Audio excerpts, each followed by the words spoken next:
Oh, boys and girls, I have not had a productive weekend. For the last couple of weekends, I've been saying to myself, right, I'm going to sit down and I'm going to actually do some hobbying. Just really smash it out. I mean, looking over now, I've got 2 Achilles Ridge runners to do, one that's halfway done, 2 squads of bikers, 2 squads of Jackal and Natter Riders, I think they're called. I couldn't really tell you what, looking at the top of my head. And, the Wolf quads, I've got 1 or 2 Aberrants, 1 or 2 Genestealers, and a Venom Thrower to paint. And I've been saying to myself, I'm gonna make a real go, a real dig into this mass over these last couple of weekends, but it has just not been happening. A malaise has fallen over me like a big, thick blanket of marshmallow, and I just, for want of a better word, can't be arsed. It kind of happens like that to me. The hobby, it comes in peaks and troughs. At one point, I'll be like super into it, like feverishly painting and building away all weekend, and other I just don't even like look. Well, I look at it, but that makes me sad, so I don't even touch it, which makes me even sadder. But hopefully, I'll be out of this little trough sooner rather than later. But to help that along, we've got more previews today. Now, since my last video, there's been a couple of previews that we've missed. I mean, there's been the Drukhari one, which really just clarifies the aircraft and how they sort of placing them works in the 9th edition.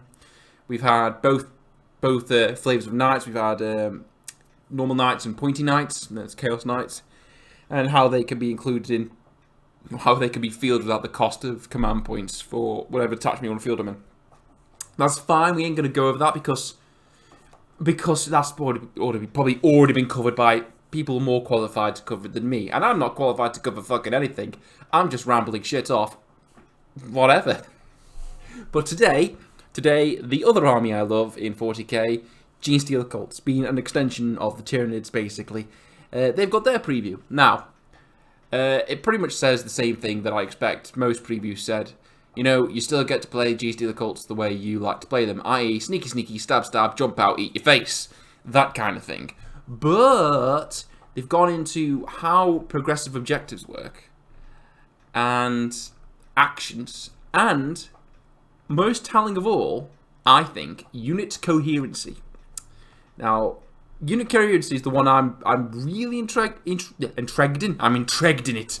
But, no, intrigued. But we've got Raise the Banners High first, which is a progressive game objective. Basically now, with your sort of like secondary objectives, you can have what are called progressive objectives, which sort of like persist. I'll read through this one. Raise the Banners High. If you select this objective, then units in your army can perform the following action. Raise banners. Action. 1 or more infantry units from your army can start to perform this action at the end of your movement phase. Each unit from your army that starts to perform this action must be in range of a different objective marker that does not have one of your banners raised upon it. See below. A unit cannot start this action while there are enemy units, excluding aircraft, in range of the same objective marker. This action is completed at the end of your turn. If the action is successfully completed, that objective marker is set to have one of your army's banners raised upon it. So, you can imagine a little flag going into it. The banner is removed if your opponent controls the objective marker at the start of any phase. You score 1 victory point at the end of each of your command phases, and 1 victory point at the end of battle for each objective marker on the battlefield that's one of your banners raised upon it. So it's basically like planking your flag into an objective, and you don't have to stay on it. It just means that, that's technically yours. It's sort of like generating your victory points, which is kind of nice. Now, the key thing about this is the actions thing. Now, you see, normally now in 8th edition, you can walk up to an objective, and at the end of the phase, you've scored that. But your units can still interact. They can still shoot, charge, and whatnot. It looks like that in order to do these actions, or, capture points or whatnot, you've got to do an action, which basically eliminates that unit from the game, realistically. You won't be it's at the end of the movement phase, so you still get to move, but you can't do anything else with it. You can't shoot, you can't charge, no funny shenanigans or anything. So, performing actions. Some rules let a unit perform an action. This represents the units doing all manner of things, ranging from raising a banner, arming or disarming traps, searching an objective site, hacking into data terminal, and so on. Each action will specify when a unit can start to perform it, when it is completed, and any other conditions that must be satisfied. For example, some actions can only be attempted by units that are specific locations on the battlefield. You can declare a unit from your army will start to perform an action provided there are no enemy units within engagement range of it, excluding aircraft. and did not advance or fall back this turn. Aircraft units and units with the fortifications battlefield wall cannot perform actions. Obviously because one is inanimate objects and the other one are going just far too fast. A unit can only attempt to perform one action per battle round, and the same action cannot be started by more than one unit from your army in the same battle round. If a unit is destroyed, makes a normal move, advances, falls back, attempts to manifest a psychic power, declares a charge, performs a reconfiguration, or makes any attacks with ranged weapons after it has started to perform the action before the action is completed, the action is failed.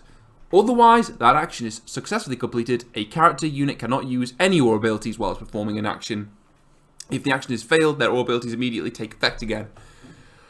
Woo! Right. So basically, you've got to dedicate a unit to securing an objective, to hacking that terminal, to disarming that bomb, to raising that banner. You can't do anything else with it. And as far as your character's concerned, he ain't got no aura abilities if he's performing that action. This is good. It makes you think. Do you want that objective at the sacrifice of taking an entire unit essentially out of the game? You know? That unit can't shoot. That unit can't charge. Are you going to be able to handle the enemy with this unit being out of the loop, as it were?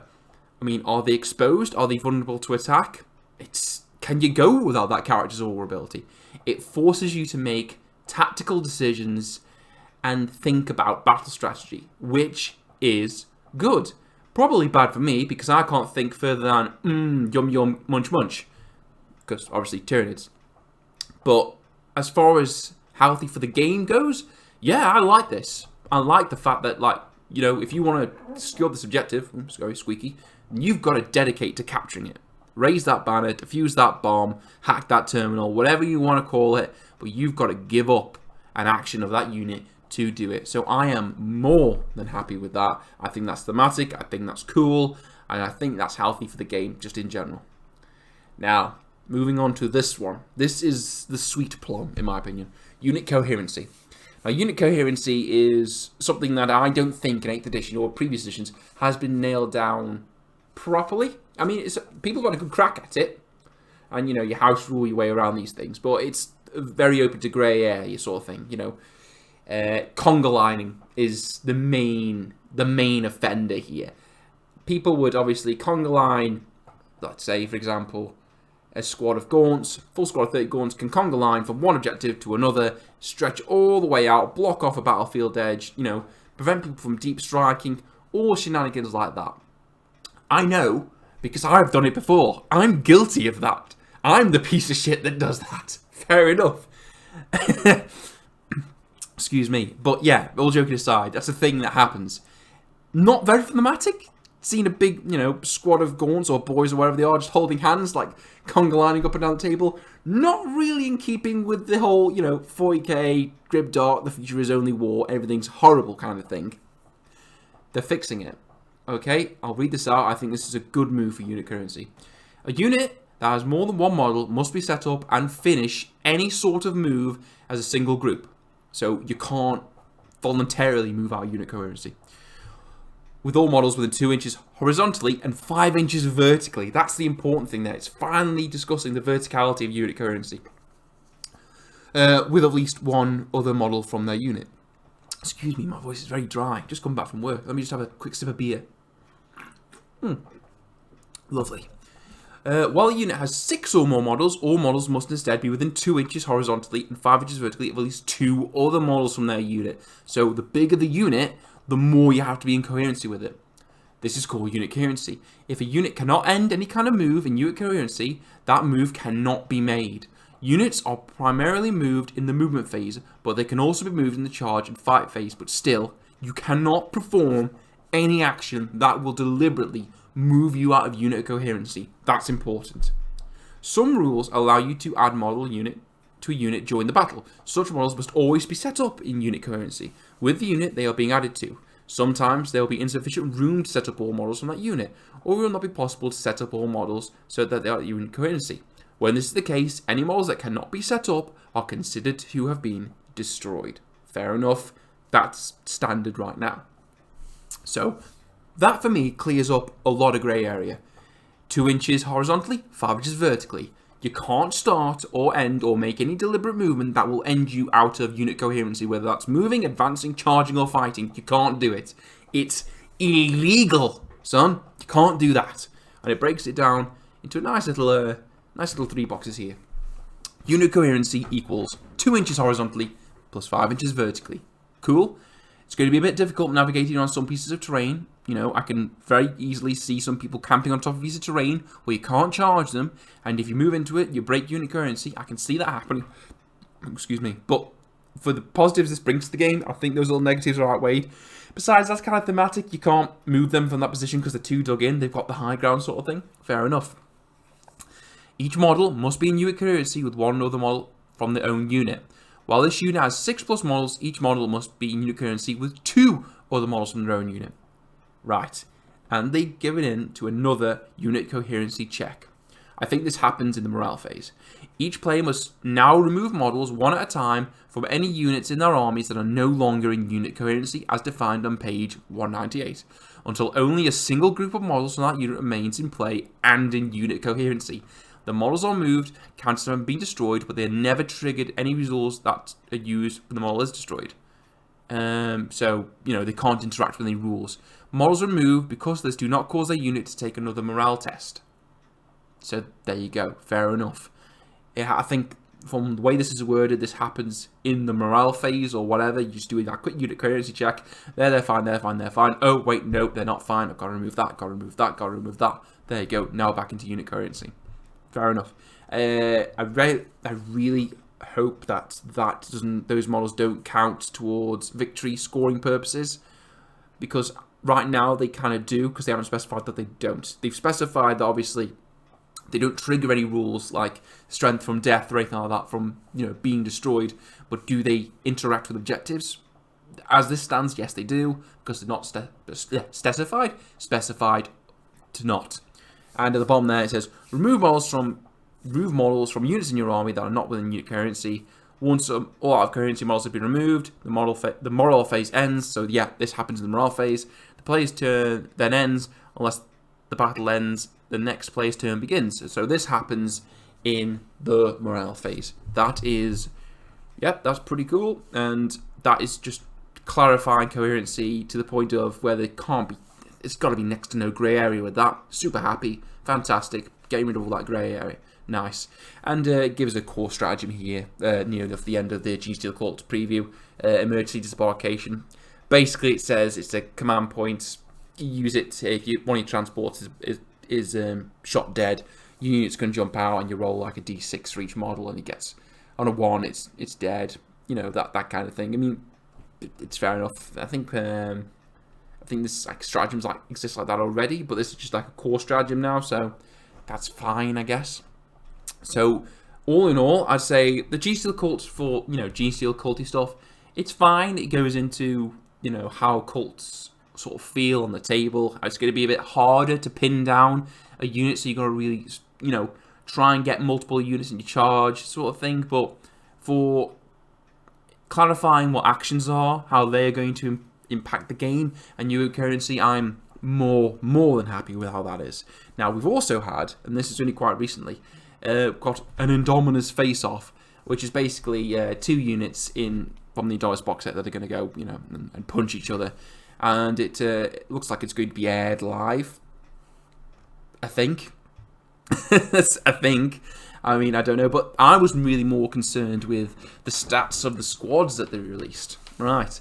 It looks like the two units from the Indominus box that are going head-to-head, mono-a-mono, are the Eradicator squad, the Eradicator squad, and the bin Necrons, the sort of like half trash can, half Necrons, the Crypto Thralls.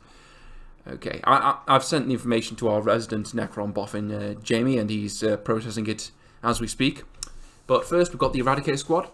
So this squad consists of, well, the one they're going to show for this demo purpose is going to consist of 2 Eradicators and 1 Eradicator Sergeant. As you can see there, the stat line, movement 5, weapon skill plus skill 3, strength 4, toughness 5. That's pretty tasty, toughness 5. Wounds 3, attacks 2, leadership 7, apart from on the Sergeant where it's attacks 3, leadership 8, 3+. Okay, every model is equipped with a bolt pistol, meh, and a melter rifle. Okay, bolt pistol, strength 12, pistol 1, strength 4, AP nothing, damage 1. Yeah, it's a pistol. Melter rifle, range 24 inches, assault 1, strength 8, minus 4 d6 damage. So you've got a 24-inch melter gun now? Okay, that's pretty tasty. When resolving attack against a unit within half range, roll 2d6 inflicting damage and discard one of the results. Yeah, that's pretty fucking good. I'd say that's pretty shit hot. Do you get it? It's because it's a melter rifle. It's hot. Yeah. No, but that is good. A 24-inch strength 8 minus 4 d6 damage gun. Yeah, I'll take them. I'll take some of them for 5 power. Abilities, Angel of Death, and Total Obliteration. In your shooting phase, you can declare this unit will only shoot a single target. If you do so, select one target for this unit. Models in this unit can shoot twice this phase, but they can only target that enemy unit. Right, I need to know if that's going to be the max squad of Eradicators, i.e. a 2 and a 1, 3, because if you can have like 5, then you're shooting 10 times with a strength 8 with basically a slightly lesser las cannon. But it's not that. It's sort of a kick-ass melter. That's really good. I mean, yeah, loads of them, please, more of them. The gun could look a bit sexier, I think, but you can't argue with those stats. Those stats are good. Right, okay, let's move on to the Trash Can Necrons, the Crypto Thralls. 2 power, okay, so you're already, like, less than half, okay? Crypto Thrall. Movement 5, weapon skill plus skill 4, strength 5, toughness 5. That's pretty good for standard size Necrons. I mean, they didn't look much beefier than the regular Necrons. Wounds 2, attacks 3. Leadership 10, standard Necron, save 3 plus standard Necron. Every model is equipped with a Scouring Eye and side limbs. Scouring Eye is a 12-inch pistol 2, strength 5, AP 2, damage 1. So that's a nice pistol. Nice pistol. Side limbs, melee, strength 5, minus 1 damage. That's okay, I guess. And now this is something Jamie mentioned to me. These guys have both living metal and reanimation protocols, and according to Jimbo, that's typically only been on characters and vehicles to make up for the lack of reanimation.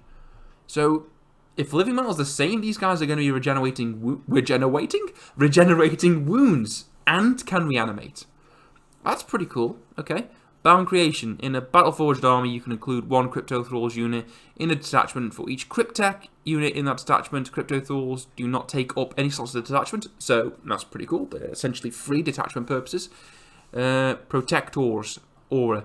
Enemy models cannot target a Cryptech unit from your army within a ranged weapon that is within 3 inches of any Crypto Thralls. So your Cryptechs are going to be protected when these guys are around.